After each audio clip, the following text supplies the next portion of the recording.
Joining me today on Coastal Front is Member of Parliament for Langley-Aldergrove, Tako Van Popta. Thanks for coming on today, Tako. Thank you. Prior to entering politics in the last federal election, you were a reputable lawyer who practiced 30 years with Macquarie Hunter, a law firm in Surrey, BC, and that's actually how we met many years ago. Right. During this time with the firm, you became a managing partner and you specialized in urban development. You, however, decided to take a pivot and you moved into the world of politics. You've got a background in leadership of philanthropy, and noteworthy you've held positions with the Surrey Board of Trade and the Downtown Surrey Business Improvement Association. Right. Tako has also dedicated his time as a volunteer to the Elam Housing Society. Elam Housing Society, which is a seniors aging in place campus with locations in Surrey and Chilliwack. Thanks for coming all the way downtown to this big city environment, Tako. Good to be here. Thank you, Andrew. And I'm really looking forward to having this conversation with you today. So thanks for being on the show. Mm-hmm. So for those listeners that are tuning in, we're going to focus on 4 categories today. The first one's going to be talking about big versus small government. That's going to lead us into a conversation around infrastructure spending, urban development, and then we're going to talk about the cruise industry, or the lack thereof. Well, this Liberal government, since Justin Trudeau has become Prime Minister, has spent more money and created more deficits than any other government in our entire history. In fact, before the pandemic, he was running through massive deficits that were going basically unchecked. We had an election, and we had this pandemic, and it's been gone through the roof now. Mm-hmm. What message do you have to the people that live in your community when it comes? I mean, we don't have an election right now, but it could be one around the corner. So what message do you have for them with respect to, the Conservatives versus the Liberals, and confidence that, who's going to lead better in forming the next government? Right. I would say take a look at the first 4 years of this Trudeau government. You'll recall back in the campaign leading up to the 2015 election that Mr. Trudeau promised that there were going to be 3 years of small to medium-sized deficits. That money was going to go to infrastructure spending, which was going to help greening of the economy and getting people to work at a time when there was already full employment. So it was quite a puzzle for me, but it's a story that resonated well with the public, and he won a majority government. But now go forward, then a few years. By the way, he said by year 4, the last year of that mandate, he was going to balance the budget. Well, by year 4, the deficit was just growing and growing and growing, and there was no talk at all from any Liberal that they were going to balance the budget. As a matter of fact, Mr. Trudeau introduced a new concept into the Canadian conversation, something about the budget balancing itself. Don't worry about the budget; it'll balance itself. If you recall that, where that puzzling comment came from, I don't know. But so, and then leading into the the pandemic, and the government was saying, well, we need to spend money, we need to help Canadians, and Bill Morneau at the time, the finance minister, said, Canada has the firepower, the economic and the fiscal firepower to be able to do this. Chrystia Freeland talks the same.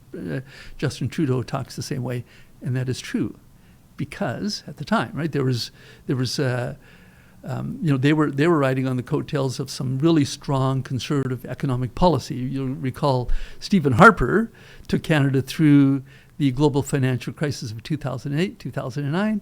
Well, by 2014, the economy was pretty strong again, and that was a legacy that Mr. Trudeau inherited. So it's no credit to him at all that there was a good, that you have fiscal firepower. Yeah, sure. Precisely. Yeah. Okay, going back to the big government versus small government sort of messaging.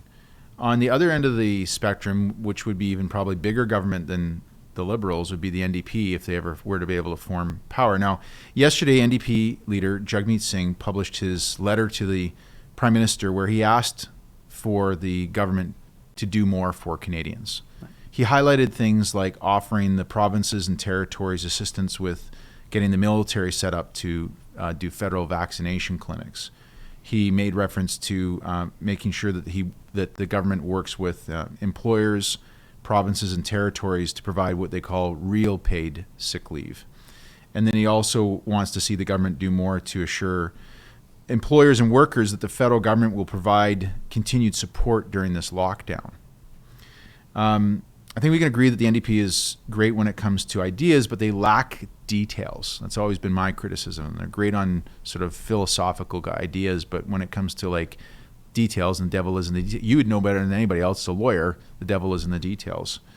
So how do you realistically see in an NDP platform how this relates to these COVID measures? Like, how would you compare the conservative ideas and policies of how to manage this if you were a formed government today versus the NDP? Well, the NDP believe in big government, real big government.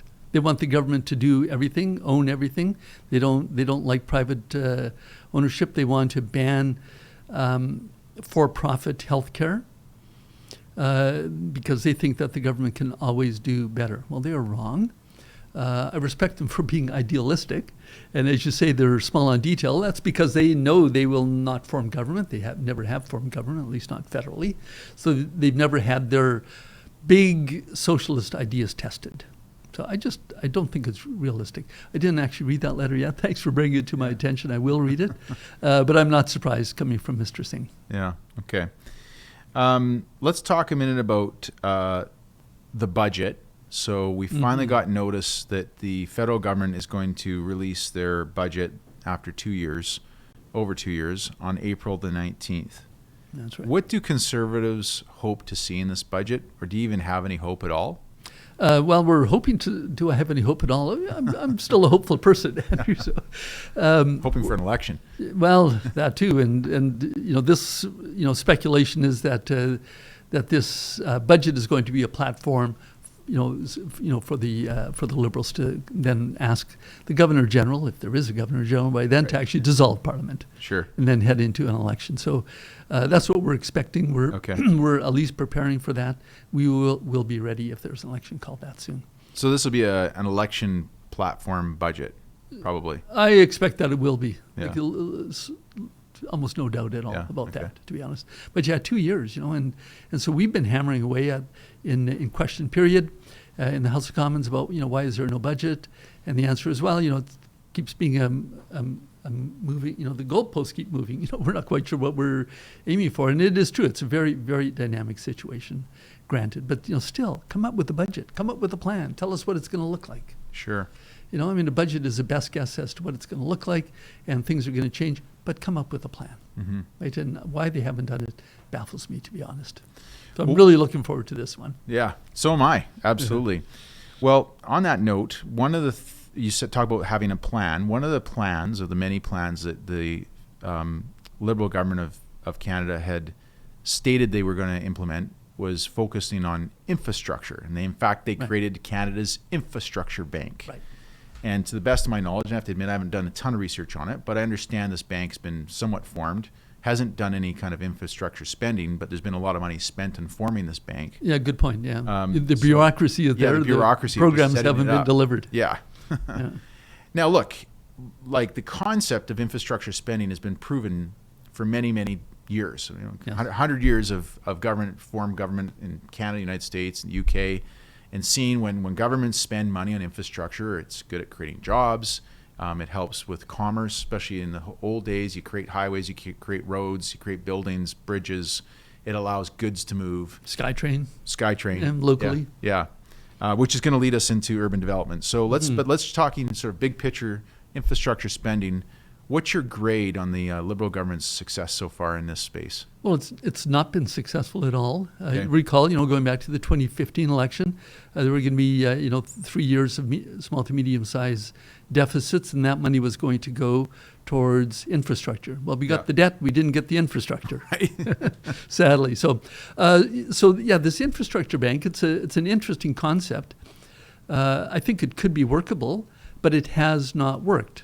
So the Auditor General, just a couple of weeks ago, issued her report on it, saying that it is unaccountable. The bureaucracy has had a real hard time finding shovel-ready projects that they could fund, or even whether they have been funded. So it just seems to be in quite a shambles. Mm-hmm. So no, it is not delivering what they said that it would deliver, very sadly. Now, because this is an area you spent your career on, not so much infrastructure, urban development as a lawyer. Right. Let's say I snap the fingers and Aaron O'Toole is now the Prime Minister of Canada.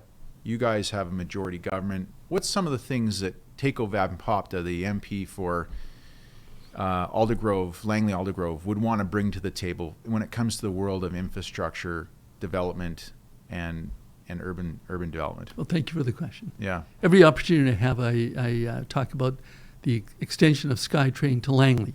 Okay. So right now it runs from downtown Vancouver, where we are right now, right through Burnaby, New Westminster, over the Fraser River, into Surrey. There are 3 or 4 stations in Surrey. It ends at the King George Skytrain station, right where my office had been for 30 years before I went into politics. But it needs to be extended all the way down Fraser Highway into Langley. Right now there's, and these big infrastructure projects, urban infrastructure, are always funded 3 ways: by the municipality or the transit authority, by the province, and by the federal government. So now the first phase of that project has 3 levels of government commitment to bring it to Skytrain all the way to the Fleetwood area of Surrey. Okay. But when I'm talking to Mike Buda, who is the, not sure what his CEO, I think, or executive director of the Mayor's Council on Transit, he said, no, it must continue all the way to Langley. The municipalities and the Transit Authority are in full support of that. Mr. Horgan of the NDP is fully in support of that. As a matter of fact, he ran on that in the last provincial election. And so I've been hammering away at the federal Minister of Infrastructure, Catherine McKenna, to finally hop on board, make that happen. It's about $550 million, which seems like a lot of money, right? But out of a debt of $400 billion, what is it, right? It is so important. And Langley has, sorry, I don't mean to just focus on my own writing, but you asked the question, so I'm going to answer it. So, Langley, I think it's good for listeners to know that Langley is one of the fastest growing municipalities. It's part of Metro Vancouver. Yeah. People tend to forget that, right? There's Langley City and Langley Township. They were both part of Metro Vancouver. Mm-hmm. They pay the extra transit tax, at when we pump up our cars. Yeah. Fill up you got to go all the way to Abbotsford to get the cheap gas, right? All the way to Abbotsford, yeah. Exactly, to get the cheap gas.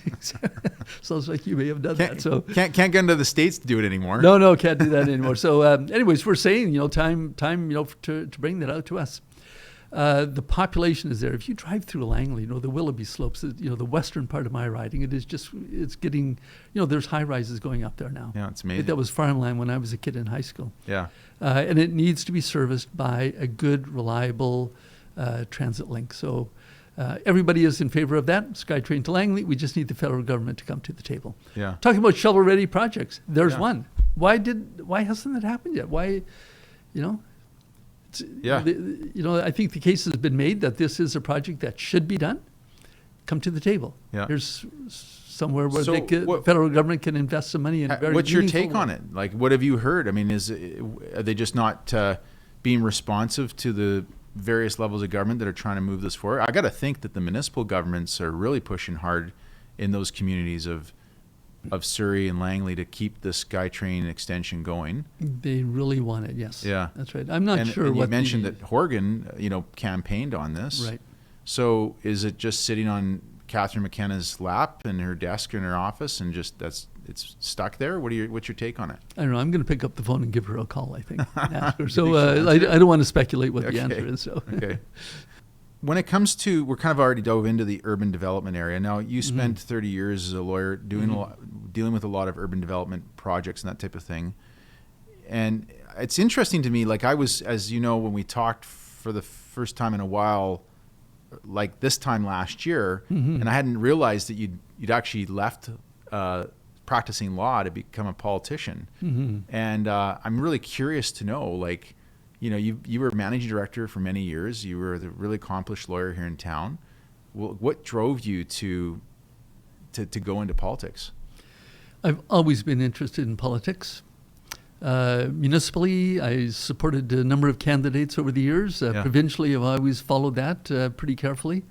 And I was on the EDA board, right, the Electoral District Association board in my riding of Langley-Aldergrove for quite a few years. I was good friends with Mark Warawa, my predecessor. And I actually put my name forward for the nomination in the neighboring riding, Cloverdale, Langley City it's called, when it was a newly created riding. just prior to the 2015 election. I did not win the nomination. Okay. So I thought that was the end of my political career. But then Mark Warwa announced that he would not be running again. And I was right there. And so And this was the 2019 election. right. Yeah. And this was Mark Rohr was the federal MP that was representing your riding before. That's right. Okay. That's right. So he said he was not going to run again, and so I was ready, willing, and able. So I jumped in, and my career was at that point where it was time for the next adventure. Okay.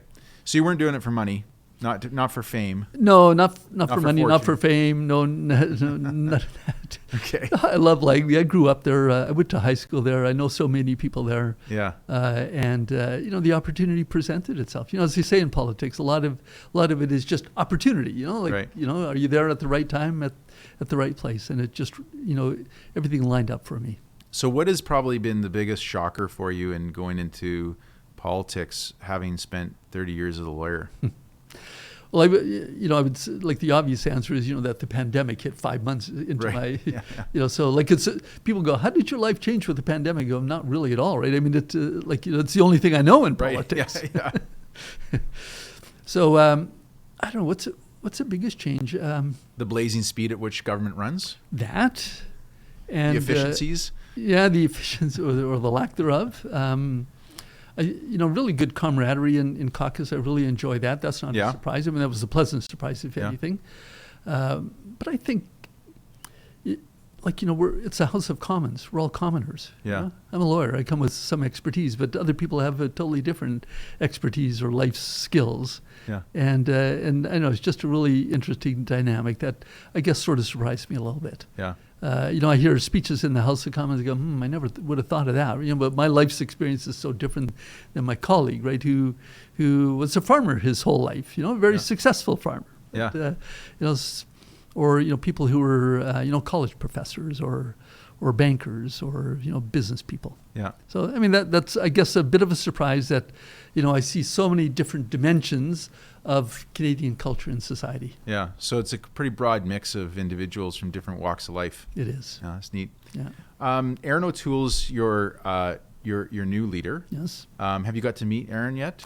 Oh yes, several occasions. So Yeah. I actually endorsed him for the leadership. I thought he was the best person of the pack. Yeah.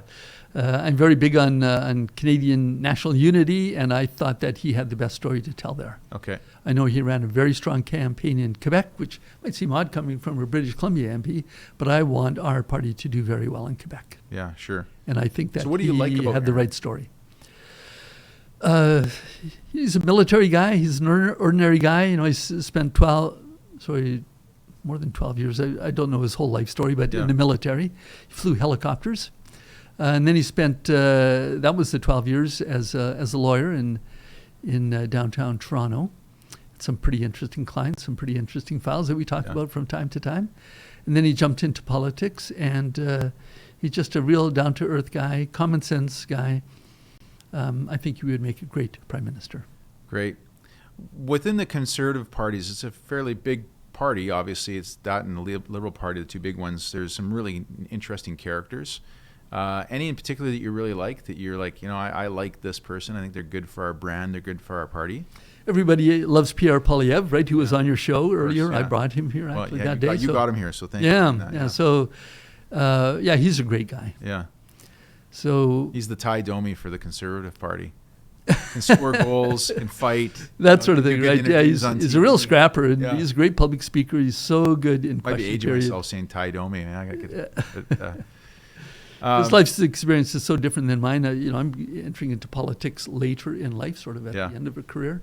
And the first time I met him, I said, Pierre, what did you do before politics? He said, not much. Right? So, university, and I'm sure he had a job, but then he got into politics pretty early, right? So it's a life's career for him, and he's Yeah. very, very good at it. Yeah, he's very good at it. Yeah. What about any other people within the Conservative Party that you're like, wow, this person's great for our party, great for our brand? Michelle Rempel, of course, is Yeah. really dynamic. She's from Calgary, right in downtown Calgary somewhere. Yeah. So she's a real scrapper as well. Performed very well in question period. Great public speaker, really good profile. Yeah. So yeah, impressed with her. But a number of other people. I don't like. I don't want to name them all. Yeah, right? But, that's okay. That's good. Yeah, some really good guys from Quebec as well. I've really gotten to learn to Yeah. love and respect. Now you're going to run in this next election again. I will. Okay, because you got to be able to have at least some chance to be an MP outside of COVID. See what it's like to actually be in Ottawa with everybody else. Yeah, precisely. Parliament actually sitting with us in our chairs. That would be a fun experience. Yeah. When you look at the Conservative Party and you look at the Liberal Party, for those sort of swing voters out there, because I would assume that to pick up more votes, you got two options. You either get Conservative voters that just didn't come out to vote, to get them out to vote, and that's more of just trying to motivate them that they've got to make this commitment to come out and vote. But the other part is getting people to swing over to your side. And there really isn't any other right-wing parties in the federal politics. I mean, you've got kind of over on the left is the Greens, the NDPs, and the Liberals, and then over on the right, you've got the Conservative Party. Yeah, and amongst interesting observation. Yeah. And amongst that group, I would argue that, people who are voting Green are probably generally pretty hardcore Green, and they're not likely going to swing off of the Green vote.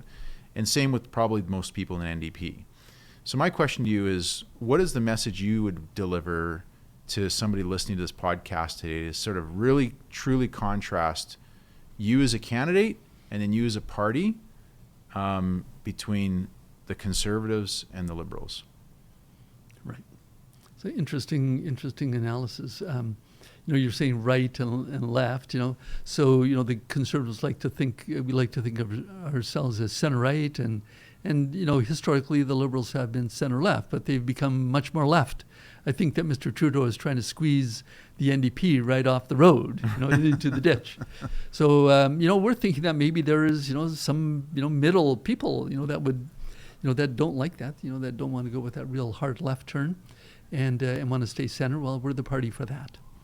Our leader, Mr. O'Toole, has said on many occasions that he said, we want more Canadians when they see themselves in the mirror to see a Conservative. And we need to deliver that message. We need to explain to them why they should come out to vote for us. I know he's really reaching out to, he was raised in a union family, and so he's really reaching out to that right. To that demographic. And I think it's a good story to tell. Union people are hardworking people. They just want to raise their family, and buy a decent home in the suburbs somewhere, and drive a car and have their kids go to good schools. Sure. That sounds like a Conservative to me. Yeah. So okay. One thing that we're going to have to do better, Andrew, to be honest, is we need to be clearer on our environmental policy. Okay. So in the last election, I was just running, and so the platform was presented to me. I had to study it. I thought this is it was a very the chapter dealing with the environment I thought was really good. We just didn't sell it very well. So sell it now. Sell it now. Yeah. So that's what we need. What is it? What is the environment like? Big picture, what's the environmental That's a really policy? good question. How does it differ from the Liberal Party or the NDP? So we're working on it right now. It's got to be more than, it's just not fully developed, right? Okay. Although, we could be facing an election soon. We will be ready. It is being worked on. So what's important to you when it comes to environment? I think that we, need to be, thinking much more, in an environmentally sustainable way. Mm-hmm. So, does that mean, shutting down industry? No, absolutely not at all, right? But creating new industries, just creating industries that are more efficient, which brings me back to one of my favorite topics, urban development. Yeah. More Canadians living, closer to work, Sure. good transit links. 80% of Canadians now live in cities. So let's get cities functioning in a much more green and sustainable way. That goes a long ways to solving the problem. Get more people out of their cars, more into transit, electric buses, Skytrain, whatever. Yeah. That's a big part of the solution. I agree with you, and I agree that urban development is really important, especially considering that... it's not for everybody, I get that. Yeah, but I think it was about maybe like 10 years ago or so that some economist somewhere or somebody predicted that apparently we've now tipped over to more people living globally in urban environments than they do in rural environments. Right. But with this continued trend towards growth of cities Right. and decline in the rural environments. I mean, look at Langley. It used to be rural. It's now pretty much becoming urbanized. Mm-hmm. So when you look at spending in things like transit, generally this is an issue targeted for, like an issue brought up at the local level. First of all, at the municipal level, and then next at the provincial level. So where do you see the role of the federal government, and especially if it was a conservative government, if you take it back to your home riding of Langley-Aldergrove, where do you see that urban development piece? Because is it just writing the check to fund it? Is that all it is? Or is there more to it than that? I think there's more to it than that. We talked about the federal government working together with the municipalities and the provinces to come up with the best plan. Ottawa does not know best. Mm-hmm. Right, that's not our approach. I think it's a really good take. Yeah. But Ottawa does have a big purse, and they hold the purse strings. And that money is needed, and I think that it should be available for municipalities. But I think there can be conditions put on it. Show us what your plan is to open up more housing. We have a housing affordability crisis, not only here in Metro Vancouver, but right across the country now. So, young people, dreaming of maybe owning a home one day, well, it's become an almost impossible dream. It should not be like that. That's not the Canada that I want my grandkids to grow up in. Right. Most of my kids are okay, right? But the next generation. So how are they going to be able to live here in Metro Vancouver? Well, I'm a conservative, so I look for market solutions. If the price of something is too high, housing, in this example, then maybe it's because demand is exceeding supply, or supply is not keeping up with demand, right? Put it that way. Yeah. So why not increase the supply? And a great way to do that in an urban setting is something that urban planners call transit-oriented development. Okay. So what is that? Transit-oriented development. Let's get cities built.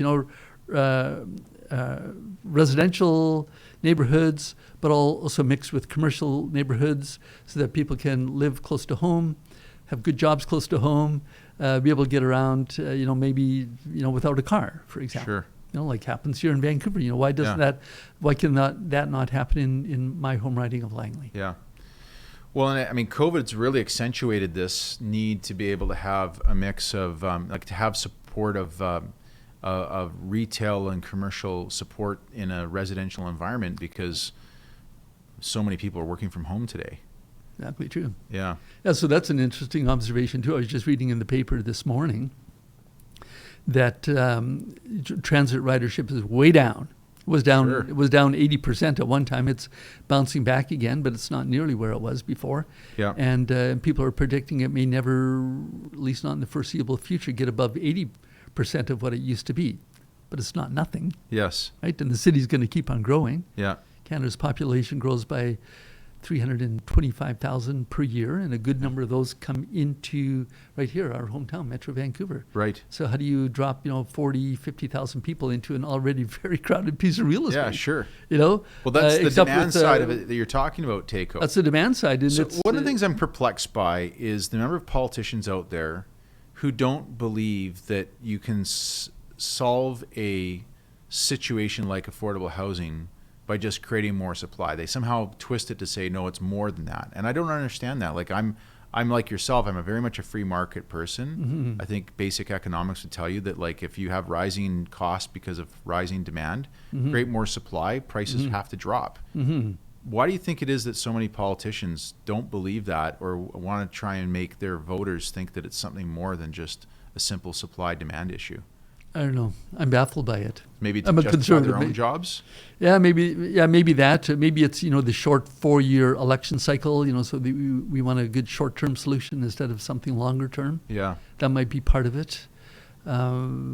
Getting levels of government to work together is not easy, right? Because everybody sort of has their own turf. One city might go, I want to develop this. Another city goes, well, we don't really want to, because that's not what's going to get us reelected in the next municipal election, right? So it's a bit of that, right? Well, speaking about that, can I use that for an example, Tako, and a question I have for you? So I was talking to a real estate developer for another podcast we're going to do with a couple of city councillors here in Vancouver about the absolute nightmare of trying to get development permits here in the city of Vancouver.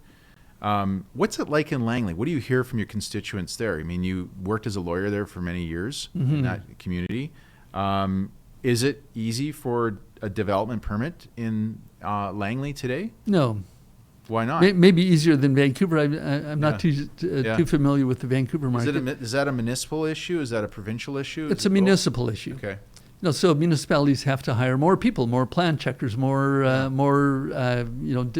development people. Yeah. And maybe they have to pay them better. Because the private developers are stealing them away from City Hall. So it's a bit of a vicious cycle. I get that, right? So, so it's, none of this is easy to solve. Sure.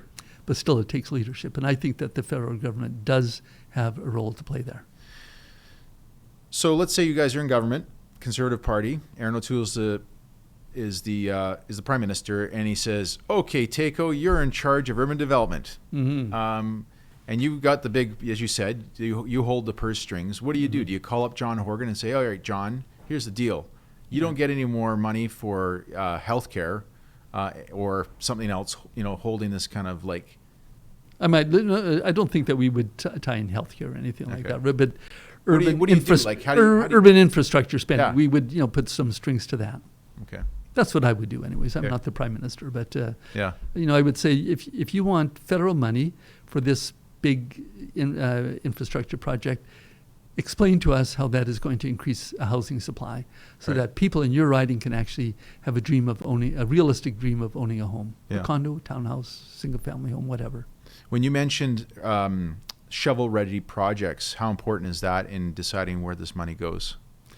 Shovel-ready project already has approval, at least according to my definition, approval from the other levels of government. Yeah. So there again, right, I don't believe in an Ottawa knows best policy, but if the province and the cities come to the federal government with a project that looks like it's ready to go, then let the federal, it's a perfect opportunity for the federal government then to write the check, make it happen. Right. Okay. All right. This is really good. Let's pivot to the cruise industry, which I think is interesting because there aren't any cruise ships in Langley-Aldergrove. No, good point. Yeah, so I don't think, right? I have a much broader perspective than just my own riding, of course. So I know I took a real interest in. Well, you mentioned as you came down here, we were looking out the window where the cruise ships normally come, and it's been a real. We haven't seen a cruise ship show up here for better part of a year, and apparently we're not going to see cruise ships now until 2022. That's right.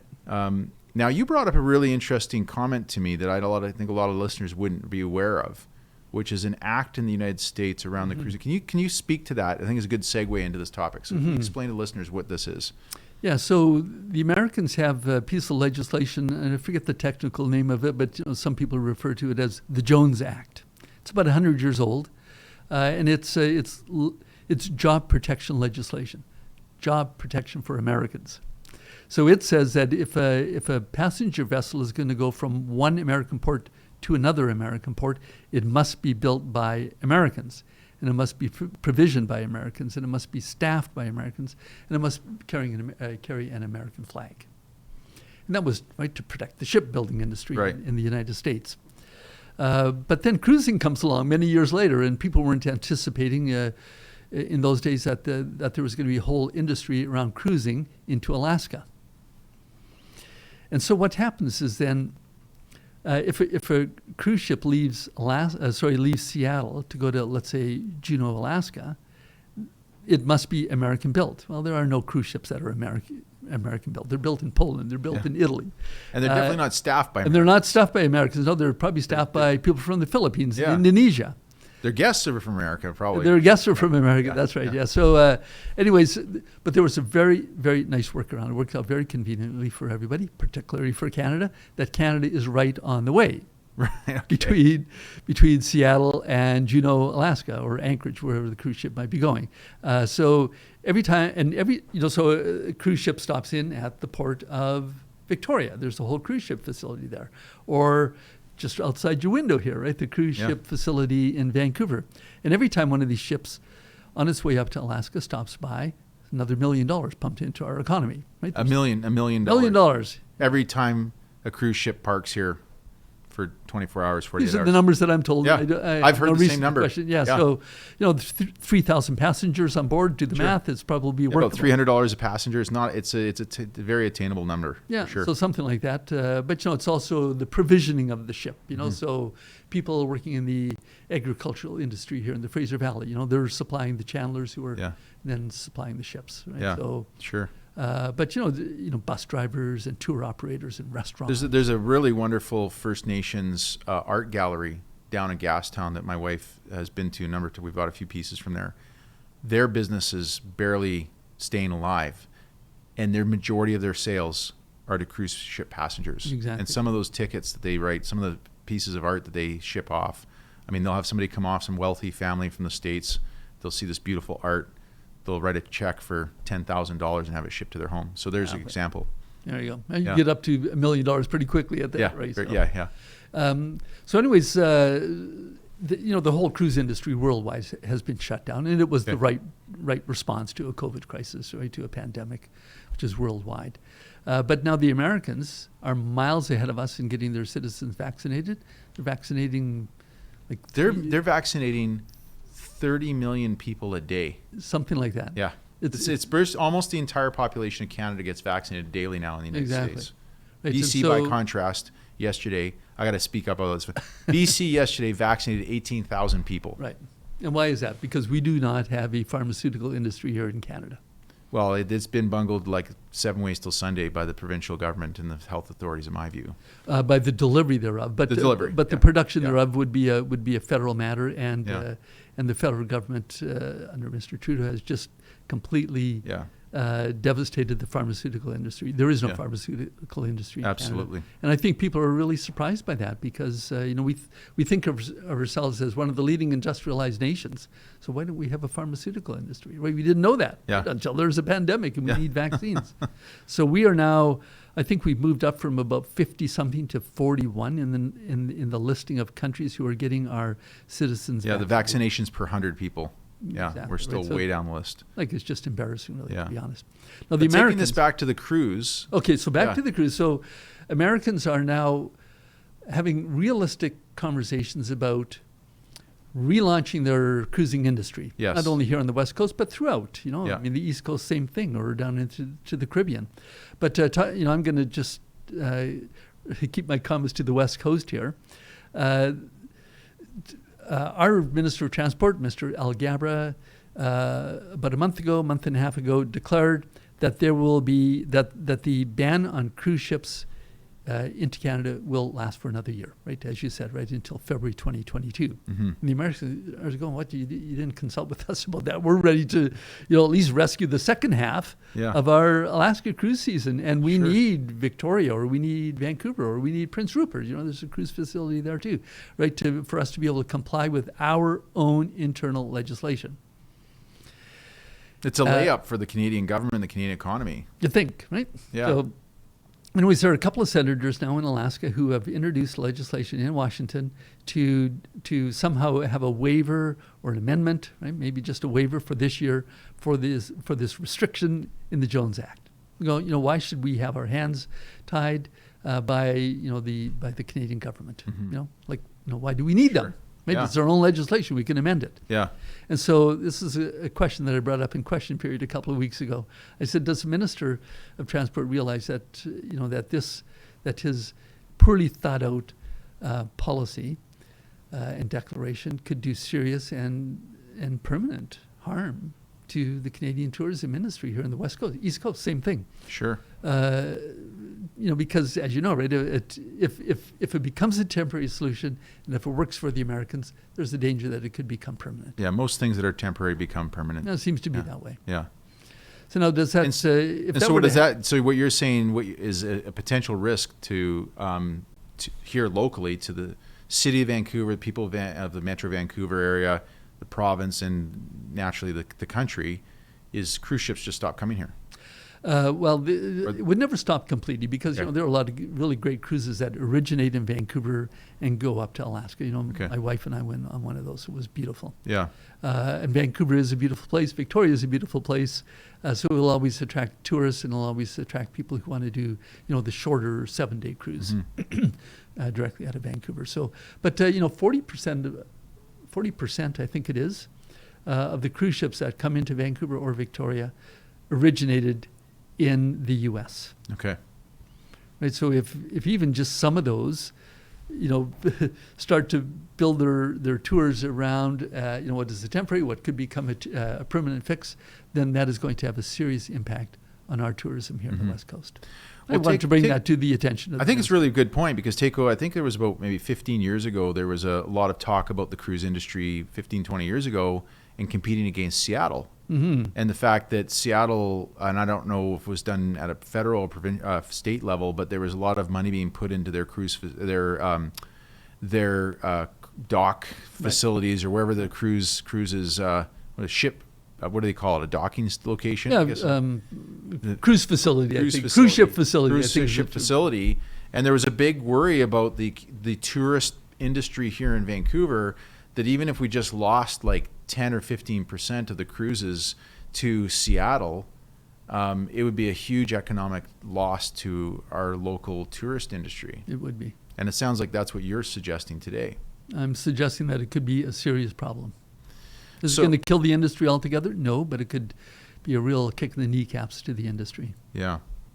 So what's the solution? Just to basically reverse that comment and say we're going to be willing to work with the Americans if they're willing to get going on the cruise industry. So I've been calling on the Minister of Transport to at least pick up the phone and contact his counterparts in the U.S. and see if there is some sort of a temporary solution. One that has been brought to my attention by people in the cruising industry, by the association, was a concept of a technical stop. So a technical stop would be a cruise ship, let's say, coming into this port here, tying up. Nobody disembarks because we're still in the middle of a pandemic, whereas the Americans are quite a bit ahead of us through that process. But at least, maybe reprovision the ship, but nobody disembarks. Then the ship continues after a few hours on its way up to Alaska, and that apparently would satisfy the Jones Act requirements. So it's just a great solution. Sure. So why aren't we talking about that? Yeah. Why aren't we, doing the best that we can to help our Americans? Yeah.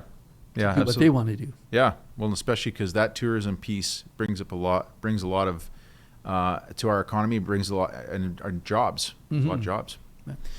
To wrap this up, we do have a little bit of time. I'd like to talk about Bill C-21. Is it? Yes. And now, you, just for clarity, you're not a firearms holder yourself. Neither am I, but I believe. Okay, so. Yeah, you're right. Yeah. Okay, so I'm not a firearms person at all. Yeah. Although I do now have my PAL license, so I'll tell you the story about that. Sure. So, when I first started campaigning, I was surprised how many people in my riding are gun enthusiasts, hunters or sport shooters. We have a Langley Rod and Gun Club. We've got the Langley Range, which is the shooting range, and people are passionate about this. And one person I was talking to was asking me questions, and he said, Tako, clearly you don't know very much about the firearms, the sport shooting community. And I said, you're right, I don't. How can I learn? And he said, why don't you take the PAL course, right? P-A-L, Possession and Acquisition License. Of course, anybody who has a firearm, who goes hunting or who's a sport shooter must get that license. It's sponsored by the RCMP, and it requires a criminal records check. So I took the course. It was just on the weekend. I actually went with my 12-year-old grandson because his dad is a hunter. So yeah, the two of us went together, and we both passed the course. He got a slightly better mark than I did. His memory is better. He could remember all the names of the types of firearms and guns and shotguns and all that sort of stuff. But anyways, I passed the course. I submitted my application to the RCMP for a criminal records check. And interestingly, it requires my wife to actually sign, right, to authorize me to apply for this license. Why is that? I think because, I suppose, I'm not sure why. I think maybe domestic violence, or I'd speculate as tool against family violence, I Right. suppose. Yeah, Right? sure. So, Okay. right, so the she significant signed off for other has to say, yes, I approve my husband to actually get this license. Yeah. So, yeah, she made me wait a couple of days, but she finally signed off. And so they ran the criminal records check. I now have my little card that says Okay. I can actually go out and buy a gun if I want. Yeah. So I don't Now- know if now- I ever will, but I've got lots of invitation to go out hunting. So talk about Bill. So that's good background story on that. Mhm. Thank you for that. So let's, for the listeners who aren't familiar with Bill C-21, can you just give a layman's terms of what this is? So Bill C-21 puts further restrictions on gun ownership. And one thing that I learned in taking this course is that the community is already subjected to very, very stiff regulations about gun ownership, gun acquisition, firearm storage, transporting it, from point A to point B. If you're going to go to a shooting range, you have to go directly there. You can't stop off at the drugstore on your way up, for example. It's got to be, the way it needs to be stored. I think it needs to be in the trunk of your car or at least in the back somewhere. So Bill C-21 adds even more restrictions, and it bans a whole lot of firearms, which the government says are, they use the term military-style weapons, right, which is an undefined term. And so people that I talk to in the hunting and the sport shooting community say, well, my rifle or my shotgun now is illegal. It's on the ban list. What happened? Why is the government pointing their finger at us who are already law-abiding citizens? Why don't they go after people who are really committing firearms crimes in the country? Why aren't they going after people who are smuggling guns into Canada illegally? Right, there's Bill C-21 also includes a gun buyback program. We don't have the details of that yet, but it will buy back these now illegal guns and firearms from people who are legal owners until this law comes into place, and now they're going to have to sell them back to the government. But the point is that the people who are actually committing firearms crimes are already not obeying these laws. They're not going to turn in their guns, no matter how much the government's going to pay for them. That's the whole point.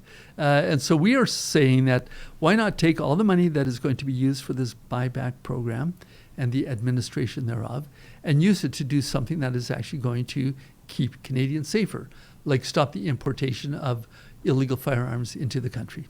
Okay. Most firearms that are used in a crime, in a firearms-related crime, is with a firearm that was imported out of the U.S. Not imported, smuggled into Canada. So we're saying, turn your attention there.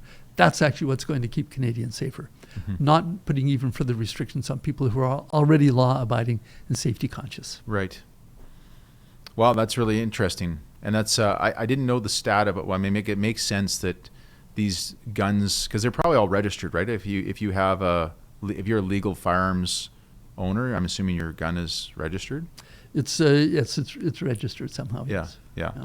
So We don't have a long gun registry, but you do need to get a license to acquire it. Yeah. And the source can be found. Mhm. There's a lot more. There's been a lot of gang shootings in the last couple of months here in Metro Vancouver. Yeah, so we're saying let's empower the police and and CBSA to actually tackle that problem. Sure, yeah, because that's an interesting point that you've made, which is that the majority of these criminal, gun violent criminal events are being done with illegal firearms.